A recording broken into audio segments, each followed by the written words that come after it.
తెలంగాణ ప్రజలందరికీ నమస్కారం. ముఖ్యంగా ప్రభుత్వం ఉన్న ఉద్యోగులందరూ కూడా నమస్కారం. దాదాపు 207 ఉద్యోగ సంఘాలున్నాయి తెలంగాణలో. వీళ్ళందరూ కూడా ఓడి అంటే అదర్ డ్యూటీ కట్ జేయాలి వాళ్ళకి ఇమ్మీడియేట్‌గా. ఈ సంఘాల పేర్లు చెప్పుకొని వీళ్ళు నౌకరు చేయకుండా ఓడీల కింద జీతాలు తీసుకుంటుర్రు.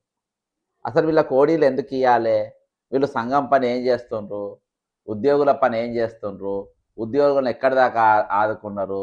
ఈరోజు వీళ్ళు మధ్యలో పైరవికారులు తప్ప వేరే ఏం లేదు. దీనిపైన ఒక సుదీర్ఘమైన ఉత్తరం నాకు ఒక మిత్రుడు రాసిండు. ప్రభుత్వానికి మనకు మధ్య వారధిలా 207 సంఘాలున్నాయి. ఆ! ఉన్నాయి ఆల్రెడీ ఇప్పుడు. అవన్నీ ఒక జేఏసీ కింద ఉన్నాయి. రిటైర్మెంట్ బకాయిల గురించి వాళ్ళు అడుగుతలేరని. పైగా ఎంతో కాలంగా పెండింగ్‌లో ఉన్న వివిధ రకాల బిల్లులు ఆ! అందులో 5 డిఏలు, 2023 పీఆర్సీ, హెల్త్ కార్డుల గురించి నోరు మెదపుతలేదని మరి ఉన్నది. సొంత పనులు, పైరవీలు చేసుకుంటూ ఏసీ రూమ్‌లలో ఎంజాయ్ చేస్తున్నారు. ఏసీ కార్‌లలో విహారం చేస్తా ఉన్నారు. రిటైర్మెంట్ బకాయిలు అందక ఆర్థిక ఇబ్బందులతో సకాలంలో సరి అయిన వైద్యం చేయించుకోలేక 100 మందికి పైగా మరణించిన ఆ కుటుంబాలను పరామర్శించే తీరిక లేదు. ఇయాల్టి వరకు ఒక్క కుటుంబాన్ని కూడా వీళ్ళు ఈ 207 సంఘాలు వీళ్ళెప్పుడు కూడా పరామర్శించలే, మాట్లాడలే. వారి ఎన్నిక కాబడినది ఓడి అదర్ డ్యూటీ సౌకర్యం పొందుతూ పాఠశాలలకు, కాలేజీకు, కార్యాలయాలకు వెళ్లకుండా నెల నెల జీతాలు తీసుకుంటూ ఏం చేస్తున్నారు? లక్షల కొద్ది జీతాలు తీసుకుంటారు. వీళ్ళు స్కూళ్ళలో బోరు, పిల్లల పాఠాలు చెప్పరు, కాలేజీలో బోరు, పాఠాలు చెప్పరు, కార్యాలయాల్లో బోరు, సేవలు అందించరు ప్రజలకు. కానీ జీతాలు మాత్రం ఈరోజు తీసుకుంటున్న పరిస్థితి. దీనిని బట్టి వారంతా అమ్ముడుపోయినారని అందరికీ అర్థమవుతుంది. ఈరోజు ఇక ఒకళ్ళేమో ఎమ్మెల్సీ అంట, ఒకళ్ళేమో పైరవీలంట. అసలు వీరి ఎన్నిక ఎలాంటి చట్టబద్ధత లేదు. వీళ్ళకి ఎవరు ఓట్లేసిండ్రు? వీరు సంఘ నాయకులు ఎట్లా గుర్తింపబడ్డరు? ప్రభుత్వం పిలిచి వీళ్ళని ఏ విధంగా చర్చలు జరుపుతుంది అనేది ఖచ్చితంగా రేపటి దినాన నేను అడగబోతున్నా. వీరు వీరు మన అసలైన ప్రతినిధులు కారు. రాష్ట్ర వ్యాప్తంగా ఉపాధ్యాయ ఉద్యోగ సభ్యత్వ పునరుద్ధరణ, నూతన సభ్యత్వ సేకరణ చేయబడలేదు.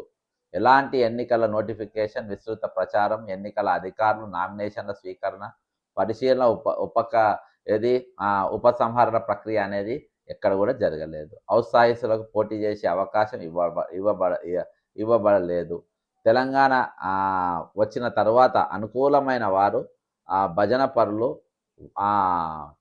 మంది మారుబలంతోని అంతా 5 నక్షత్ర హోటళ్లలో రహస్యంగా సమావేశమై వంతుల వారీగా పోస్టులు పంచుకునే పద్ధతి, ఆ తర్వాత అమ్ముడుపోయే పద్ధతి మాత్రం ఈరోజు చాలా స్పష్టంగా కనబడుతుందని ఈరోజు ఉద్యోగులందరూ కూడా అనుకుంటారు. కాబట్టి ఈరోజు మనతో మాట్లాడతలేరు, మన గురించి మాట్లాడతలేరు, మనల్ని పరామర్శిస్తలేరు, మన సమస్యలు గురించి ఎక్కడ ప్రస్తావన చేస్తలేరు. ఇక అప్పుడప్పుడు నెలకో 2 నెలలకు ఒకసారి ఇటువంటి వీడియో చేసినప్పుడు వీడియో చూస్తారు. ఒక ఎక్స్టెండెడ్ మీటింగ్ అర్థమైందా? అందరినీ కలిపి పిలుస్తారు. ఇక రేపంచెల్లి యుద్ధమే అని చెప్పి ఇక ఇంటర్వ్యూలు ఇస్తారు, మాట్లాడతారు. ఇక తర్వాత జంప్ కనబడితే ఒట్టు. ఇది వీళ్ళ కథ. ఇక తెలంగాణలో మంత్రివర్గ సభ్యులకు కానీ, ఎమ్మెల్యే, ఎమ్మెల్సీ, ఇతర రాజకీయ నాయకులకు, మరియు ఐఏఎస్, ఐపీఎస్ పెద్ద అధికారులకు, మిగతా అధ్యక్షులు మాత్రం రాష్ట్రంలో ఎక్కడైనా కానీ, అవసరమైతే విదేశాల్లో కానీ కార్పొరేట్ వైద్యం చేయించుకునే అవకాశం కల్పించుకుంటున్న విధంగా ఉద్యోగులను, పెన్షనర్లను ప్రభుత్వం ఎందుకు చూడడం లేదు? ఈరోజు వాళ్ళు 2వ తారీఖు ఇస్తామన్న హెల్త్ కార్డులు ఇయాల్టి వరకు ఇవ్వలేదు. కార్పొరేట్ దవాఖానలో పోతే ఇవాళ కూడా వాళ్లకు వైద్యం అందని పరిస్థితి. మా ఆరోగ్యం పట్ల వివక్షత ఎందుకని చెప్పేసి ఈరోజు ఉద్యోగాలు అంటుంది. 207 సంఘాలు మాట్లాడాయి. కానీ మా దగ్గర పైసలు ఎట్లా కట్ చేస్తుండ్రు? ఏ లెక్క చొప్పున కట్ చేసుకుంటుండ్రు? అర్థమైందా? మీ ఆరోగ్యం మాత్రమే భద్రంగా ఉండాలి. కానీ ఉద్యోగ పెన్షనర్ల ఆరోగ్యం భద్రత పట్ల మీకు ఏమాత్రం శ్రద్ధ ఎందుకు లేదని ఈరోజు పెన్షనర్లు అడుగుతుంది, ఆవేదనతో ప్రశ్నిస్తుంది. అర్థమైందా? ఇది ఇయాల్టికి నడుస్తున్నది విషయం. అయితే తెలంగాణలో ప్రభుత్వ ఉద్యోగులకు మరియు పెన్షనర్లకు వేతన సవరణ కమిషన్ అని ఒకటి వేసిండ్రు. ఇక ఇప్పుడు అసలు కథకొద్దాం. ఈ పీఆర్సీ వేతన సవరణ కమిషన్ గురించి మాట్లాడమని నాకు చాలామంది మెసేజ్లు పెట్టిండ్రు. అమల్లో జరుగుతున్న జాప్యం, అసలు కమిటీ వేసిందే పీఆర్సీ ఎగ్గొట్టని, లాగి లాగి లాగి లాగి చేయనికి అని చెప్పేసి ఈ కమిటీ ఇదని కాదు, దేని కమిటీ వేసిన. ఇప్పుడు ఆర్టీసీ విలీనం కోసం కమిటీ వేసింది. అర్థమైందా? ఈరోజు శంకర్ గౌడ్ గారు మరణించి దాదాపు 2 నెలలు కావస్తుంది. ఇవాళ వరకు దానికి ఏది లేదు, దాని గురించి మాట మంతి లేదు, ఏం లేదు, నడుస్తూనే ఉంది. అర్థమైందా? ఇక అమల్లో జరుగుతున్న జాప్యం వల్ల వారు ఆర్థికంగా మానసికంగా అనేక ఇబ్బందులకు ఎదుర్కొంటున్నారు. జూలై 2023 నుండి అమల్లో రావాల్సిన రెండవ పిఆర్సి గడువు ముగిసి సుదీర్ఘ కాలం గడుస్తున్న నివేదిక సమర్పణలో మరియు అమల్లో ఆలస్యం జరగడం వల్ల కలిగే ప్రధాన నష్టాలు ఈ క్రింద పేర్కొనబడ్డాయి. సరే, ఈ నష్టాలు మాట్లాడే ముందు ఈరోజు మరి ప్రతిపక్షాలు ఏం గొడ్డుపోయినాయా? ఏం చేసిండ్రు? ప్రతిపక్షాలు ఎందుకు మాట్లాడుతున్నారు? దీని గురించి ఎందుకు అడుగుతలేరు? అర్థమైందా? ఉదంతా ఈరోజు తెలంగాణ నడుస్తున్న ఒక సిండికేట్ పాలన, అన్ని పార్టీలు కలిపి నడుస్తున్న పాలన. ఈ 207 సంఘాలు ఎట్లున్నాయో ఒక సిండికేట్ లెక్కన, ఉద్యోగ సంఘాలు కూడా సిండికేటే, రాజకీయ పార్టీలు సిండికేటే. మరి ఈరోజు అందుకనే ఈరోజు ప్రజల సమస్యలు కానీ, రైతుల సమస్యలు కానీ, విద్యార్థి సమస్యలు కానీ, ఉద్యోగుల సమస్యలు కానీ, నిరుద్యోగుల సమస్యలు కానీ, అవుట్సోర్సింగ్ ఉద్యోగుల సమస్యలు కానీ, ఆశా వర్కర్ల సమస్యలు కానీ, ఈరోజు కాంట్రాక్ట్ ఎంప్లాయీ సమస్యలు కానీ, పోలీస్ కానిస్టేబుల్ల సమస్యలు కానీ, రిటైర్డ్ అయిన వారి సమస్యలు కానీ ప్రశ్నించడానికి వేదిక ఎందుకు లేవంటే ఇవన్నీ సిండికేట్లకు మారినైపోయినాయి. ఇప్పుడు ఇదివరకు సారా దుకాణం సిండికేటు, బార్లకు సిండికేట్లు, అట్లా సిండికేట్లు ఉండేటట్టు, కాంట్రాక్ట్ల సిండికేటు, అట్లా ఇదంతా ఒక సిండికేట్ రాకెట్ లెక్క మారింది, ఒక పెద్ద మాఫియా రాకెట్ లెక్క మారింది. 207 సంఘాల ఇది సిండికేట్ ఒకటి, అన్ని పార్టీల రాజకీయ సిండికేట్ ఒకటి. ఈ సిండికేట్ వాళ్ళన్నీ ఏవి అనవసరమైన మాట్లాడతారు. నేను మాట్లాడినప్పుడు కొంచెం తీసేదో పరిష్కారం చేసినట్టు చేస్తారు, అన్ని కూడా పక్కదోలే పరిస్థితి. ఇక ఈ పిఆర్సి జాప్యం చేయడానికే కమిషన్ వేసారు. జిపిఆర్సి ఎంత ఇవ్వాలో అని తెలియదా? ఉద్యోగాల మీరు సరి తీయరా? 2 రోజులు ఇవ్వచ్చు. కాకపోతే వీళ్ళు దాన్ని సాగదీయడానికే కమిషన్లు వేస్తారు, కమిటీలు వేస్తారు, ఇవన్నీ. ఇక ఫిట్మెంట్ నష్టం, ఇది భారీ ఆర్థిక నష్టం. కొత్త పిఆర్సి ప్రకారం పెరగాల్సిన మూల వేతనం బేసిక్ పే సకాలంలో అందకపోవడం వల్ల ఉద్యోగులు ప్రతి నెల గణనీయమైన అదనపు ఆదాయాన్ని కోల్పోతున్నారు. ఇది వాస్తవం. పిఆర్సి అమల్లో జాప్యం కారణంగా ఉద్యోగులు, పెన్షనర్లు పొందవలసిన వేతన, పెన్షన్ ప్రయోజనాలు ఆలస్యం అవుతూ భారీ ఆర్థిక నష్టం వాటిల్లుతుంది అనేది ఇది. రెండో పాయింట్, కొనుగోలు శక్తి తగ్గడం, అంటే ద్రవ్యోల్బణ ప్రభావం అనేది మనకు కనబడుతూ ఉంటుంది. నరేంద్ర మోడీ గారు రూపాయి విలువ ఎంత దూరం తీసుకుపోయిందో మనందరికీ తెలుసు. అర్థమైందా? 7 సప్త సముద్రాలు దాటిపోయినాయి.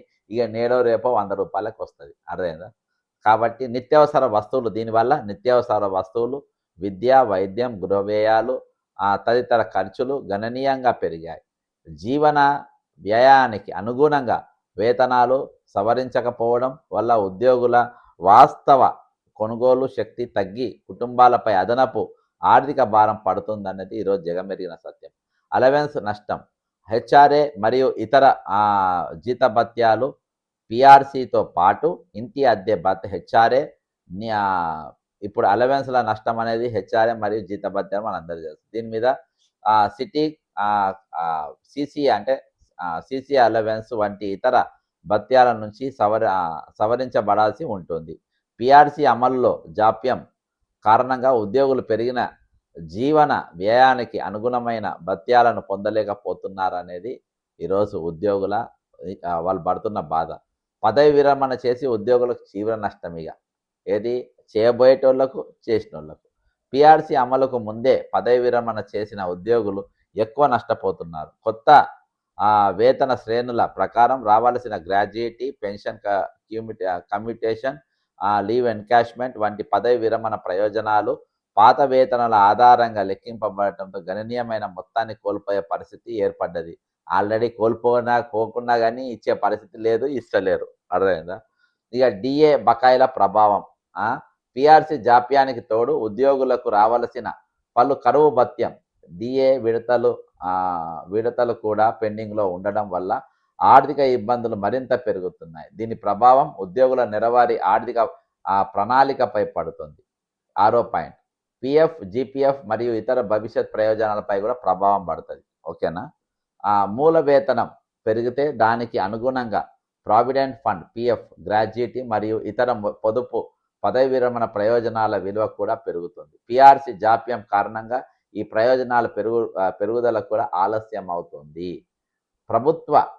ఈరోజు ప్రభుత్వ ఉద్యోగాలు, పెన్షనర్లు ఎదురు చూస్తున్న పిఆర్సి నివేదికను త్వరగా సమర్పించి అమలు చేయడం ద్వారా వారి న్యాయమైన వేతన పెన్షన్ ప్రయోజనాలను అందించడం అత్యవసర అత్యవసరం. ఆలస్యం కొనసాగిన కొద్దీ ఉద్యోగులు పెన్షనర్లపై ఆర్థిక భారం పెరుగుతూ అసంతృప్తి మరింత అధికమయ్యే అవకాశం ఉందని ఈరోజు ఉద్యోగులు మరియు రిటైర్డ్ పెన్షనర్లు అంటే రిటైర్డ్ అయిన ఉద్యోగులు అందరూ కూడా ఈ విషయం ఎంతగానో బాధపడుతున్న పరిస్థితి. కాబట్టి ఇప్పటికైనా ప్రభుత్వం కళ్ళు తెరవాలి. 207 సంఘాలు ఈరోజు మీరు కళ్ళు తెరవాలి.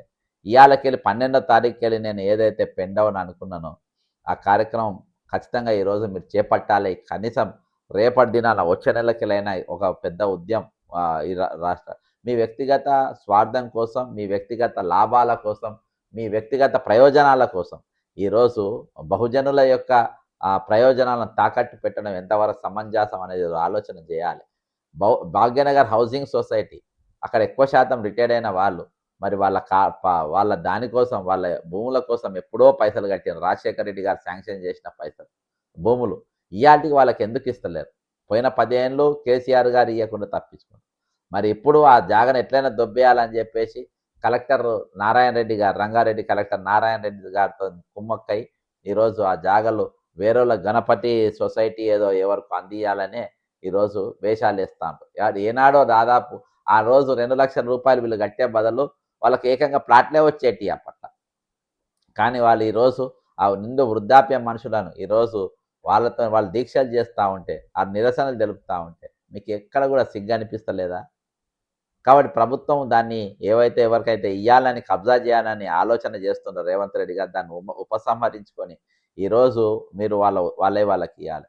ఈరోజు ప్రభుత్వ ఉద్యోగుల మరియు ఉపాధ్యాయ దృష్టిలో అవుట్సోర్సింగ్ ఉద్యోగుల దృష్టిలో కానీ, ఈరోజు ఆశా వర్కర్ల దృష్టిలో కానీ, నిరుద్యోగుల దృష్టిలో కానీ ఈ అన్ని పొలిటికల్ పార్టీలు ప్రజెంట్ ఉన్న బీజేపీ కానీ, కాంగ్రెస్ కానీ, బీఆర్ఎస్ కానీ మీరు ఒక విలన్లక మిగిలిపోతారు. అర్థమైందా? గతంలో మీరు అనుకుంటున్నారు కదా మీ ఆపోజిషన్ ఏదో రీప్రజెంటేషన్ ఏజ్ పెంచని ఇక తూతూ మంత్రంగా చేస్తున్న కథలు ఓ 2-3 వాళ్ళని పట్టుకొని. కానీ ఈరోజు న్యాయపరంగా జిల్లాలు తిరుగుతున్నా కాబట్టి ఈరోజు వాళ్ళ దగ్గర ఉన్న ఆలోచన ఏంటంటే మీ మీద పూర్తిగా వ్యతిరేకంగా ఉంది. ఈరోజు మీరు అంతే అసహించుకుంటున్నారు. ఈరోజు అదేందా పొలిటికల్ పార్టీలను కానీ, ఈరోజు ఉద్యోగ సంఘాలను కానీ, ఈరోజు సంఘం అనే దాన్ని చూస్తేనే వాళ్ళు అసహించుకుంటున్నట్టు పరిస్థితి. కాబట్టి ఈరోజు వాళ్ళు ఏవైతే వాళ్ళకు హక్కుగా రావాల్సిన డబ్బులు, హక్కుగా రావాల్సిన పిఆర్సీలు, హక్కుగా రావాల్సిన డిఏలు, రెగ్యులర్ ప్రాసెస్ ఇది. ఆ రెగ్యులర్ ప్రాసెస్ కమిటీ ఎందుకు బాస్? దాని కమిటీ ఎందుకు ఈరోజు? ఆ రోజు కేసీఆర్ అంటోడు ముంచిండు. ఈరోజు మీరు అదే పని మీద ఉన్నారు. 5 డిఏలు పెండింగ్. అర్థమైందా? కాబట్టి వెంటనే అవి విడుదల చేయాలి. దానికోసం ఒకవేళ వాళ్ళు విడుదల చేయకుంటే ఈరోజు కమిటీల పేరుతో కాలయాపన చేస్తుండ్రు. ఈరోజు కోర్టులలో కేసులు అర్థమైందా? ఈ ప్రభుత్వం రామకృష్ణారావు అనేటోడు కానీ, లేకుంటే సందీప్ కుమార్ సుల్తానీ అనేటోడు వాళ్లకు ముఖ్యమంత్రికి, ఉప ముఖ్యమంత్రికి, ఫైనాన్స్ మినిస్టర్ ఉన్న బట్టికి వీళ్ళందరూ నలుగురు కలిసి ఉద్యోగ సంఘాలన్నింటినీ తమ గ్రిప్పులో పెట్టుకుని పొలిటికల్ పార్టీలు అంతా ఒక సిండికేట్గా ఫామ్ అయ్యి ఈరోజు వీళ్ళకి డబ్బు పోకుండా ఆ డబ్బు మేయా కృష్ణారెడ్డి ఇతర వ్యాపకాలకు పోయి అక్కడికి వెళ్ళి కమిషన్లు తీసుకొని మాత్రమే అవి వెచ్చిస్తుంది. కానీ నిజంగా వీళ్ళకి న్యాయం చేసే ఆలోచన లేదు. నేను ఇవాళ కూడా ఇంతకుముందు ఈ వీడియో చేసే ముందు కూడా పాపం మూర్తి గారు ఎస్ఐ గారు ఫోన్ చేసి ఆయన 40 లక్షల రూపాయలు రావాలి, ట్రీట్మెంట్ తీసుకోవాలి, లంగ్స్ ప్రాబ్లం ఉంది, కిడ్నీ ప్రాబ్లం ఉంది, హార్ట్ ప్రాబ్లం ఉంది, ఆయన ఆపరేషన్ చేసుకోవాలి, సర్జరీ చేసుకోవాలంటే అవి రాని పరిస్థితులు. సూర్యనారాయణ గారు ఒక కాల్ తీసేసిండ్రు, ఆయన ట్రీట్మెంట్. ఎస్ఐలు వీళ్ళంతా. శ్రీనివాస్ గారు ఆయనదో కాల్ తీసేసిండ్రు, ఆయన ఎస్ఐ. కాబట్టి ఈ విధంగా చాలామంది క్యాన్సర్లతో నానా జబ్బులతో ఉన్నారు. 98 మంది ఇప్పటికి చనిపోయారు. ఆలోచన చేయండి. ఇంకా దీన్ని లాగకండి. పిఆర్సీ కానీ, డిఎల్ కానీ వెంటనే ఇవ్వాలి. నేను ఉపాధ్యాయ ఉద్యోగులకు ప్రత్యక్షంగా చెప్తున్నా, దయచేసి మీరు ఏమైనా ఉంటే ఫోన్ చేయండి. వీళ్ళతోని కానప్పుడు మనమే ఒక బిగ్ ఫైట్ చేద్దాం, మనమే ఒక గొప్ప ఉద్యమం చేద్దాం అని చెప్పి అందరికీ కూడా తెలియజేసుకుంటూ సెలవు తీసుకుంటున్నా. జై తెలంగాణ, అమరవీరులకు జోహార్.